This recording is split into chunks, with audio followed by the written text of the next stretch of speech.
जय माता दी दोस्तों आज नवरात्रि का छठा दिन है और छठे दिन पर माँ दुर्गा के छठे स्वरूप यानी कि माँ कात्यायनी की पूजा की जाती है।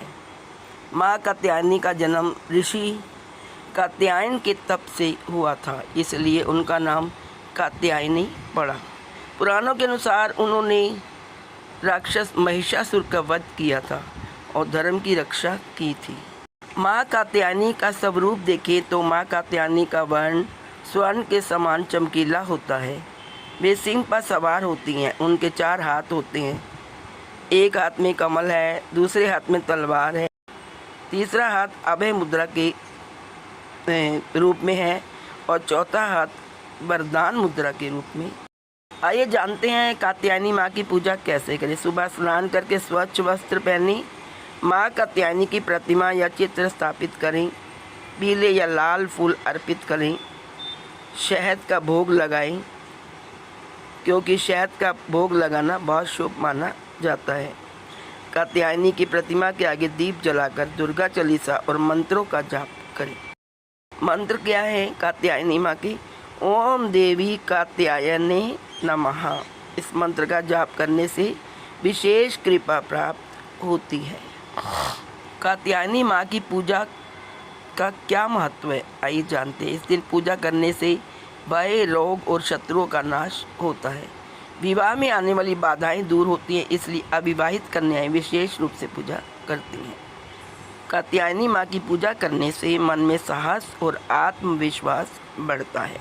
आइए कात्यायनी माँ की कथा जानते हैं संक्षेप में। जब महिषासुर का अत्याचार बढ़ गया, तब सभी देवताओं ने अपनी शक्तियाँ मिलाकर माँ कात्यायनी को प्रकट किया। उन्होंने सिंह पर सवार होकर महिषासुर से युद्ध किया और अंततः उनका वध कर संसार को उनके आतंक से मुक्त करवाया। माँ कात्यायनी का संबंध बृहस्पति गुरु से माना जाता है। इनकी पूजा से ज्ञान, विवाह योग और समृद्धि में वृद्धि होती है। आइए सुनते हैं कात्यायनी माँ की एक प्राचीन कथा। प्राचीन समय में वृंदावन में भगवान श्री कृष्ण की लीलाएं चल रही थी। वहाँ की गोपियाँ श्री कृष्ण को अपने पति रूप में पाने की इच्छा रखती थी, लेकिन वे जानती थी कि यह इच्छा केवल माँ कात्यायनी की कृपा से ही पूर्ण हो सकती थी।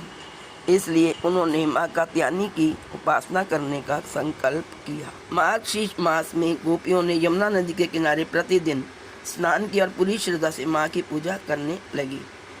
वे मिट्टी से माँ कात्यायनी की मूर्ति बनाती और भक्ति भाव से यह मंत्र जपती, कात्यायनी महामाया महायोगिनी धीश्वरी नंद गोप सुतम देवी पति में कुरुते नमः।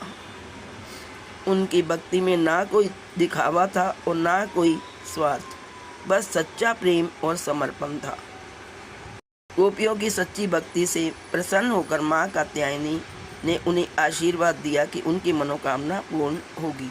कुछ समय बाद श्री कृष्ण ने अपनी लीला से गोपियों की भक्ति स्वीकार की और उन्हें दिव्य प्रेम का अनुभव कराया। इस कहानी से हमें शिक्षा मिलती है कि सच्ची भक्ति में निष्काम भाव होना चाहिए। माँ कात्यायनी मनोकामनाएं पूर्ण करती हैं। प्रेम और श्रद्धा से किया गया छोटा सा प्रयास भी बड़ा फल देता है। यह कहानी हमें सिखाती है कि यदि मन से सच्चे होकर माँ की आराधना करें तो वे अवश्य ही हमारी इच्छाएं पूर्ण करती। तो आप सब मेरे साथ मिलकर बोलिए, माँ कात्यायनी की जय। जय माता दी।